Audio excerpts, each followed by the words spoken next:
Obra social del personal de farmacia. El mejor remedio para su salud.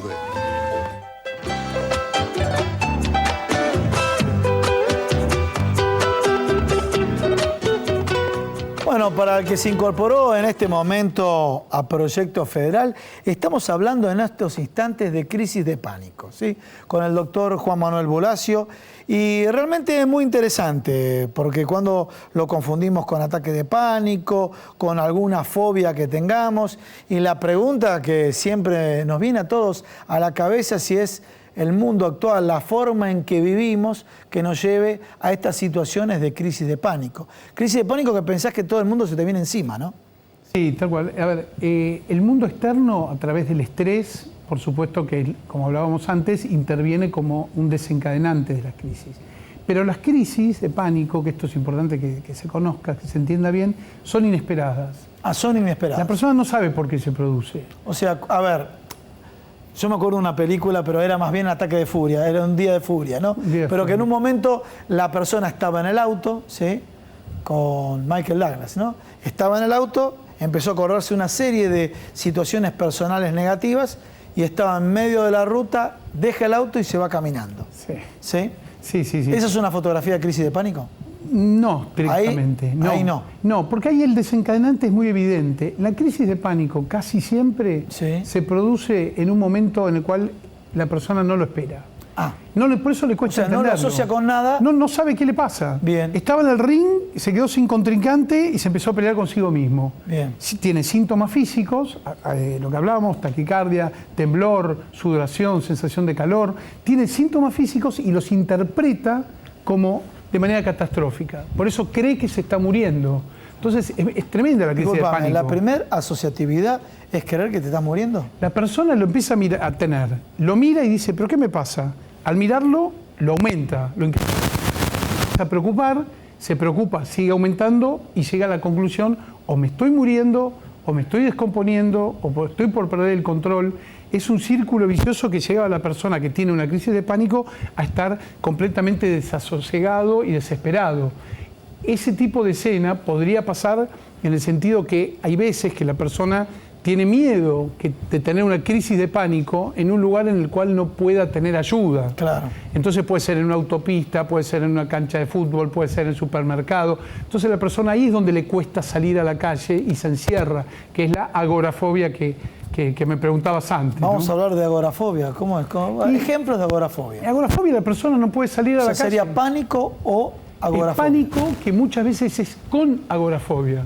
Pánico con la agorafobia complica. ¿Por qué? Porque tengo miedo de tener una crisis de pánico. Entonces, o salgo a la calle acompañado, o evito los lugares donde no puedo escaparme si tengo una crisis de pánico, como el ejemplo de la película, o me quedo en mi casa para estar seguro. Entonces la persona empieza a restringir su mundo cada vez más. Y a medida que lo restringe, a su vez lo va empeorando, porque todo esto son mecanismos circulares. Pienso, siento en el cuerpo. Siento en el cuerpo, pienso más. Los círculos viciosos. Son círculos viciosos. Me quedo encerrado, tengo más miedo a salir. No salgo y lo voy alimentando porque encuentro seguridad cuando estoy encerrado. Entonces, hay una gran cantidad de mecanismos que son círculos viciosos que llevan a la persona a esa situación de desesperación, ¿no? Bien, mientras tanto le vamos a pedir si pueden poner las vías de comunicación. Aquellas personas que quieran contactarse es www.fundacionicap.org.ar, ¿no es cierto? Sí, correcto. Bueno, muy bien. ICAP con doble C siempre. ICAP con doble C.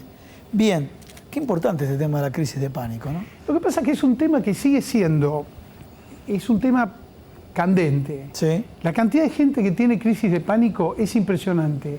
Comentabas antes si no se confunde con síntomas cardiovasculares, infartos. Esto pasa y mucho. La gente tiene miedo en ese momento que tiene una sensación tan intensa, tiene miedo a morirse. Entonces típicamente va a una guardia. Se asusta más. Se asusta más y aumenta los síntomas. Aumenta los síntomas. Y ahí es donde va la guardia, va, digamos, consulta a distintos médicos. Después va al cardiólogo y dice, pibe, no tenés nada. Claro, y queda desconcertado. Se tranquiliza en el momento, pero dice, ¿pero cómo es esto? Bien, una crisis puede ser aislada. Sí. Y no le pasó frente a algún momento especial de estrés, y pasó ahí, quedó y no pasa más nada. A veces pasa esto. Otras veces la crisis se reitera. Y cuando la crisis se reitera, o bien la persona queda con miedo a tener una nueva crisis, ahí entonces en vez de hablar de crisis de pánico, tenemos que hablar de trastorno por pánico, que ya es más complejo, ya requiere un tratamiento, digamos, multifocal, ¿no? Con fármacos, un tratamiento con psicoterapia específica, a veces tratamientos grupales. Fundamental la psicoeducación, que es esto que estamos haciendo. Claro. Cuando la persona comprende lo que le pasa, inmediatamente mejora. No le alcanza muchas veces, pero sí mejora, porque sabe que se siente muy mal, pero al mismo tiempo sabe que no se muere. Y lograr entender esa diferencia para la persona que lo sufre es una diferencia esencial. Me siento muy mal, pero no me voy a morir, y esto va a pasar. Me siento muy mal, no me estoy por morir, me estoy muriendo. La sensación es completamente distinta, ¿no? Bien. ¿Y cómo es el abordaje terapéutico ahí? Bueno, en el caso de los trastornos por pánico, que es cuando esto está más instalado, el abordaje es, decíamos que la complicación, la más común es la agorafobia, Sí. es esta tendencia a no salir, a encerrarse. Sí. Bueno, eso es un mecanismo de evitación. La evitación empeora el cuadro. Por eso es importante... Cuando evitas el problema, empeora el cuadro. Lo empeora siempre. Todo cuadro ansioso tiende a producir dos cosas, parálisis y evitación. Ambas cosas empeoran el cuadro. Entonces hay que ayudarlo a la persona a que de alguna manera no evite y pueda salir o pueda hacer al menos tanto como pueda, ¿no? A ver, explícanos un poco más. A ver, evitación por un lado y por otro lado, como dijiste, Y lo otro es parálisis. parálisis, o sea, quedarte quieto y no saber qué hacer, Claro. no saber cómo reaccionar. Exactamente. Bien, a ver, ¿y cómo un caso puntual, no? Cuando citemos un caso, no obviamente el nombre del paciente, pero de algún paciente que vos veas un punto así, una situación así. Bueno, un paciente, por ejemplo, que tiene algo que puede ocurrirle, que tiene que viajar permanentemente a su trabajo, activado, preocupado por su trabajo, en determinado momento está en el auto, supuestamente en un momento que no tiene exigencia, y empieza a sentirse mal. Bien. Empieza a sentir taquicardia, palpitaciones, se mira y dice, ¿qué me pasa? Se empieza a mirar y a preocupar cada vez más.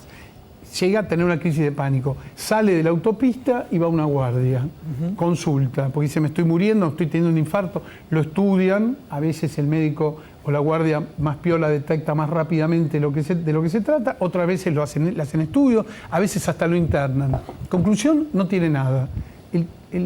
Este paciente vuelve a su casa, Sí. se queda tranquilo relativamente, pero con miedo por lo que le pasó. Pero entonces la vuelve a primera tenerlo el lección, otro cuando día. vamos a hablar de evitación, o sea, cuando la tendencia a evitarlo ya se paralizó, pero vamos a seguir con lo siguiente. Fue al médico, el médico le dijo, no tenés una patología cardiovascular Correcto. u otro tipo de patología. ¿Qué hace al otro día? Al otro día, este señor Ignora todo. evita la situación que le pueda provocar el pánico. Evita la situación. Sí. Entonces, ¿qué hace? O no quiere viajar por la autopista solo, Sí. entonces busca ir con alguien o busca otro medio de transporte, o empieza a dudar si ir al trabajo o no, o si dice hoy trabajo en mi casa, Sí. o me voy de vacaciones. Esos son distintos mecanismos de evitación Bien. que cuando se producen empeora el síntoma, porque a la hora que tiene que afrontar, a la hora que tiene que volver al trabajo, Sí. cada vez le es más costoso. Entonces, ese es un tipo de evitación, el buscar seguridades permanentemente. Eso es lo más común y eso es la agorafobia. Entonces, otro tipo de tratamiento fundamental, cuando la persona tiene una crisis de pánico, tiene que aprender a cortar rápidamente. ¿Por qué? Porque el cuerpo tiene memoria corporal. ¿Y qué significa acortar rápidamente? Cortar la crisis. Esto significa o un medicamento, que se lo tiene que dar un médico, por supuesto, que actúe rápidamente, un ansiolítico, que corte este circuito, este círculo vicioso. Entonces hay medicamentos sublinguales que se usan por tiempos cortos normalmente, porque no puede ser el único tratamiento, pero cortan el circuito de retroalimentación entre lo que pienso y lo que siento. Tiene que ser. ¿Qué tipo de drogas son para este tipo? En este caso se usan medicamentos tipo benzodiazepinas, ansiolíticos, de acción, en general de acción corta y de efecto rápido, por eso a veces son sublinguales. Pero eso es el tratamiento inmediato. Claro, claro. Después hay que hacer tratamientos más de base, a veces... Eso es resolver el problema a corto plazo. El corto plazo es indispensable. Bien. Pero después hay que trabajar más a largo plazo. Hay otros fármacos, otro grupo de fármacos que quizá no vengan al caso, pero son los IRS, que se usan por más tiempo para trabajar sobre la predisposición. orgánica a tener crisis de pánico. Y a la vez hay que empezar todo lo demás. Psicoeducación, que la persona entienda lo que le pasa. Sí. Técnicas de relajación corporal para que no tenga semejante grado de activación y cortar la activación no desde el punto de vista farmacológico, sino aprendiendo a desenchufar el cuerpo, podríamos decir, de la mente, por ejemplo. Te voy a interrumpir porque qué importante que un médico psiquiatra, porque yo te voy a decir algo del otro lado, como lo llaman del otro lado del mostrador.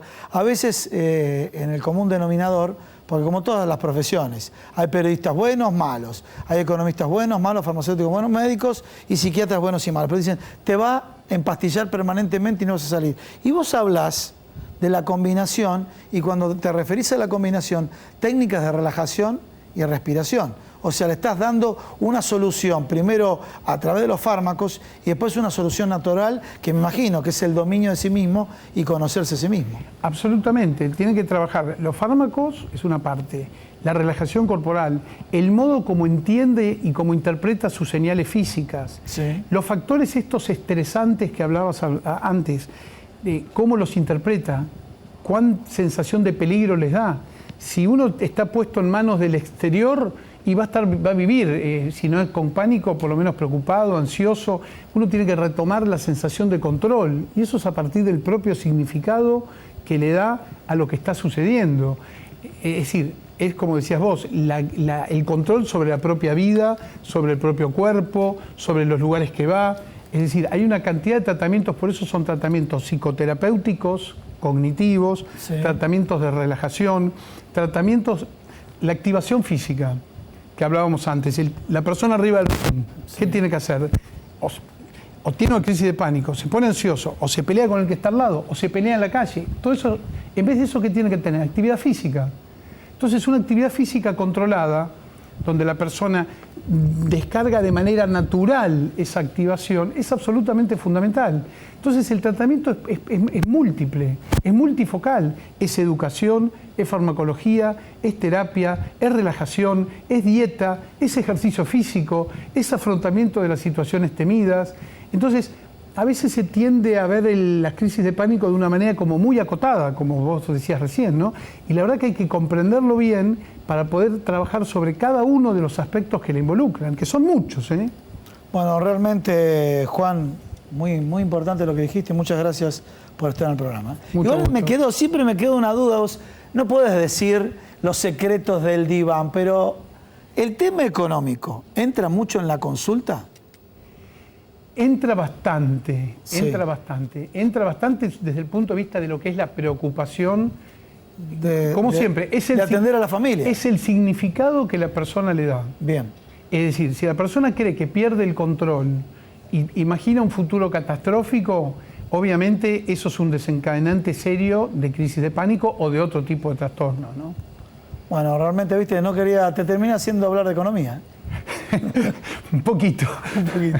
Bueno, acá estuvo con nosotros el doctor Juan Manuel Bulacio, realmente pero muy importante. Y pasamos a la otra parte del estudio, porque nos acompaña un profesional farmacéutico, Javier Valverde. ¿Cómo te va? ¿Cómo estás, Gustavo? Muy bien. Qué elegancia, Javier, ¿eh?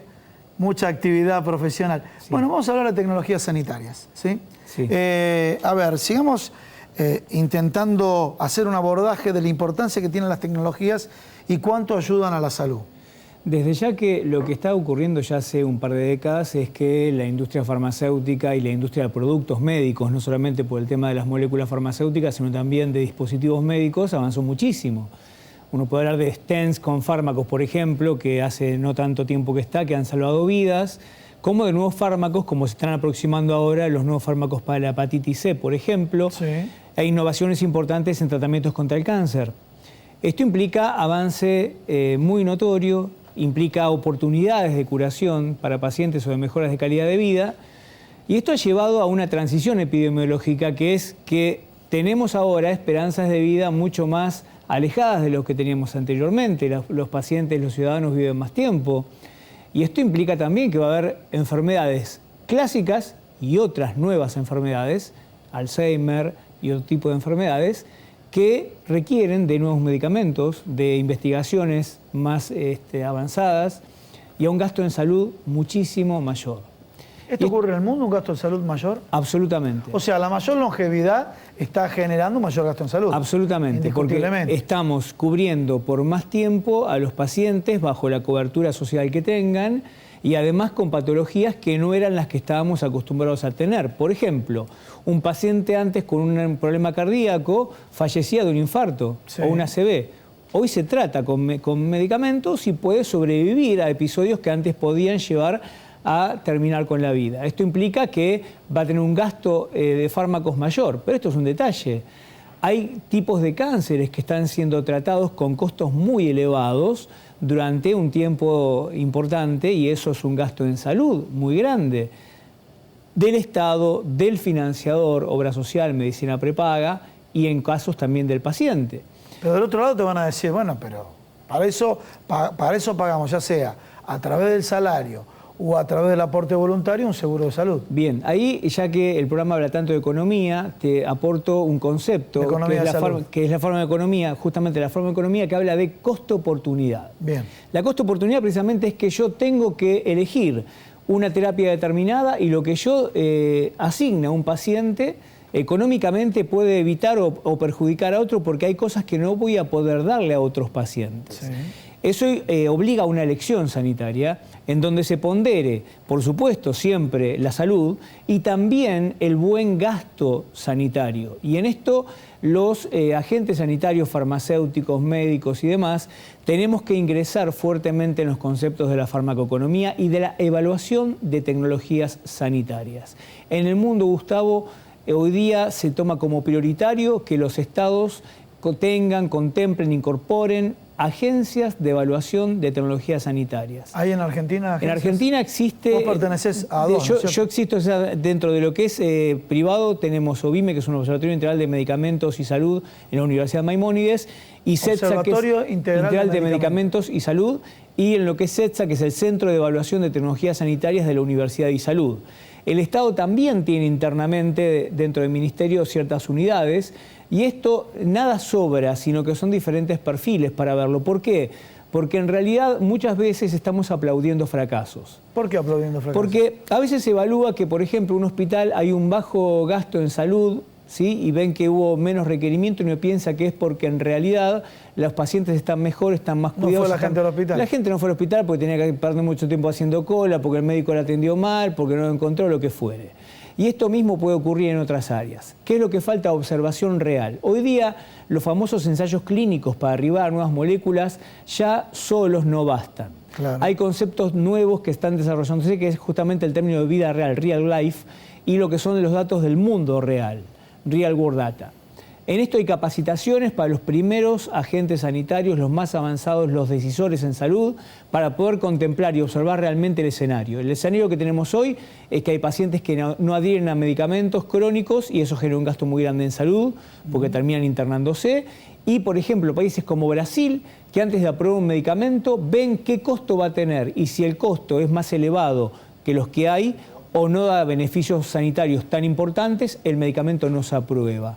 Y esto en lo que es hepatitis C, que es lo que va a venir, está debatiéndose a nivel mundial, porque realmente los gastos y los costos son cada vez mayores y está este concepto de modelizar los tratamientos completos para poder afrontar el gasto. O sea, el Estado, las obras sociales, como en HIV... Cuando hablas de modelizar, ¿te referís a módulos? Claro, ¿qué es lo que ocurre? Exactamente. HIV, en vez de pagar por un lado el medicamento, los análisis, las consultas, lo que fuere, se hace una cotización de cada módulo por separado y se hace un módulo completo, con lo cual se dice, bueno, el gasto por paciente en HIV, por ejemplo, se ha podido establecer en tanto. ¿Y qué pasa? Ahí se optimizan los recursos. Exactamente, y eso es lo que realmente entendemos tanto en CETSA como en OBIME, que hay que avanzar con respecto, por ejemplo, a hepatitis C. Tratar de modelizar, tratar de llegar a un módulo en donde se contemple todo, porque si no el gasto va a ser imposible de cubrir. No te vayas, quédate por favor. Bien. Vamos a continuar acá con Gabriel Muchenik. ¿Cómo te va, Gabriel? ¿Qué contás? Hola, buenas noches, ¿cómo va? ¿Cómo andás vos? Bueno, mucha actualidad farmacéutica, también tenemos actualidad académica. Hoy no pudo venir Pablo Caballero, pero también actualidad académica. El curso sigue avanzando en las distintas especialidades, vos en el módulo de marketing, así que alta aceptación por parte de los alumnos. Pero pasemos a toda la actualidad farmacéutica, ya sea medicamentos que entraron al mercado y medicamentos que salen del mercado? Bueno, no sé si recordás, Gustavo, hace 3 semanas cuando estuve que había anunciado la famosa cura de la hepatitis B, ya que hablaban de la hepatitis C, con este descubrimiento del egipcio, este famoso que le ha comprado el laboratorio. Bueno, ahora tenemos una nueva droga para el colesterol que acaba de ser aprobada por la FDA. Se llama Praluent. Esta vuelta me traje machete porque... Está bien, no hay ningún problema. Después vamos a ver si hay medicina basada en la evidencia, ¿no? Está por ahora aprobada por la FDA. Sí, pero es importante comentar para que la gente vaya escuchando el nombre y qué es lo que va pasando de acá al futuro, ¿no? También hace 5 o 6 años, cuando empecé como invitado acá, habíamos anunciado que estaban en investigación algunas moléculas biotecnológicas. Este es un anticuerpo monoclonal que estaban tratando de ver la cura del colesterol y la cura de hipertensión, que estaba medio escondido. Bueno, este salió a la luz no como cura, sino tratamiento especial como anticuerpo monoclonal para determinado tipo de colesterol que no responde a la farmacología natural, o sea, normal de los productos que están existentes. Bien. Costo, $14.600 al año en Estados Unidos. Bien. Costo-beneficio, en teoría, una internación por una derivación cardiovascular está entre los $50.000 y $150.000. Hablábamos antes con respecto a la droga para la hepatitis B, que un trasplante salía entre $500.000 y $700.000. Entonces, digamos, podría haber costo-beneficio si esto resulta. La molécula es Alirocumab. Bien. ¿Qué otros productos nuevos tenemos en el mercado? Lanzamiento de Saban Farm, de un producto, una ampliación de línea de familia de productos, ¿no? O sea, Gripaven Plus. Ya que están en la Saban época... Farm, contarle al público en general qué tipo de productos se está lanzando, tiene en el mercado. Saban Farm, digamos, tiene dos líneas, más 3 líneas. La línea institucional, propiamente dicha, es un laboratorio de capitales argentinos, que el laboratorio está en Córdoba. Porque la gente que está en el programa, muchos pertenecen al sector de la salud y otros no pertenecen al sector de la salud, pero cuando habla de laboratorios nacionales, tiene fuerte presencia la industria nacional argentina. Tiene fuerte presencia, es más, ha recibido, digamos, préstamos del Bicentenario para ampliación de planta, han duplicado la superficie, de 5.000 ahora tienen 10.000 metros cuadrados. Mano de obra ocupada creciendo también. Mano de obra en Córdoba ocupada, mano de obra en Capital Federal, tienen unas nuevas oficinas en Vicente López, en zona Panamericana. Bueno, realmente están invirtiendo bien, es decir, yo los conozco personalmente a la familia Bono, así que bueno, realmente están trabajando. ¿Algún otro laboratorio? Bueno, 2 noticias, le retiro de Sancor BB2 por una contaminación. Por una contaminación, lo había escuchado, sí. Sí. Bueno, acá serían los productos, estos productos son los nutracéuticos, ¿no? No, son leches. Son leches maternizadas, digamos. Realmente la marca... Pero cuando tienen ciertos componentes, solamente el lugar de comercialización es la farmacia. Sancor BB2 no, se puede vender también en supermercados. Sí. Sancor BB2 viene también con la bombilla, es decir, para... O sea, no son las adicionadas con más... No son las que tienen inclusive hasta descuento o son... Esta pregunta estoy haciendo, seguro que la están haciendo muchas mamás atrás de la pantalla. O sea, esta se vende... bueno, ¿por qué se retiró? Se encontró una bacteria. Bien. Perfecto, lo sacaron a tiempo, como es la empresa Sancor, siempre líder en la tecnología, encuentran algo y directamente lo sacan del mercado. Aparte pudo haber sido una denuncia, no te olvides que hablamos mucho de farmacovigilancia, o sea que está funcionando muy bien el tema de farmacovigilancia de cualquier denuncia. ¿Qué otro retiro de mercado en este caso? Retiro de mercado de Heparina de Richmond, también se encontró contaminado el producto y bueno, el Richmond decidió retirarlo, es decir, a tiempo se dieron cuenta. Luego o sea, hay controles. Hay controles. Está entonces funcionando bien. No, hay menores complejidades, sí. ¿Alguna noticia más tenemos? Sí. Con respecto a trazabilidad, es interesante este tema. La provincia de Buenos Aires estaba exenta del tema de trazabilidad de los medicamentos. Scioli firmó el decreto.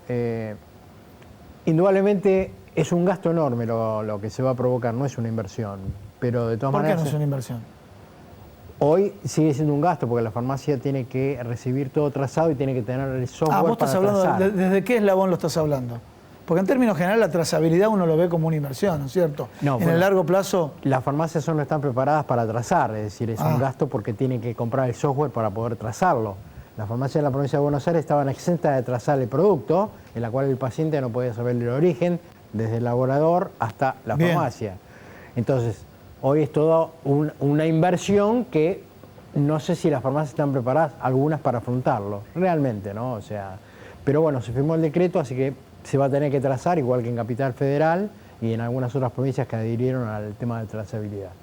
Bueno, muchísimas gracias, No, ¿por qué? Gabriel. Bueno, y cerramos el programa. Bueno, escuchamos los productos que salen al mercado, los productos que se retiran, los que se introducen al mercado y demás, pero vos que trabajás en tecnologías sanitarias, porque uno quiere exigirle al seguro de salud que le cubra todo, pero también tenemos que desmistificar cuando dicen este producto fue aprobado o por tanto el FDA, ANMAT, no necesariamente quiere decir que hay evidencia científica suficiente de un resultado, ¿cómo podemos decir?, altamente favorable. OMS ha hecho encuestas médicas a nivel mundial donde aceptan los médicos que en el 80% de los casos prescriben sin evidencia científica. Bien.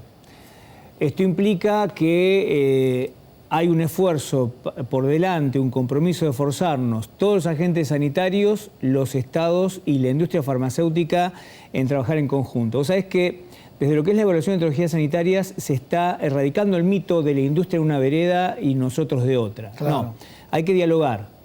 La industria que está teniendo innovaciones necesita farmacovigilancia, necesita seguimiento farmacoterapéutico y lo podemos dar y podemos complementarnos. Si el Estado tiene que incorporarse a esa ecuación y de esa manera esto puede funcionar, porque si no va a ser imposible financiar lo que sigue. Y hay un diálogo bastante sincerado, diríamos así, entre mercado y Estado para poder avanzar con esto. Así que el futuro creo que es promisorio siempre y cuando todos los actores dialoguen en la misma mesa. Bueno, Javier, muchísimas gracias, muy amable.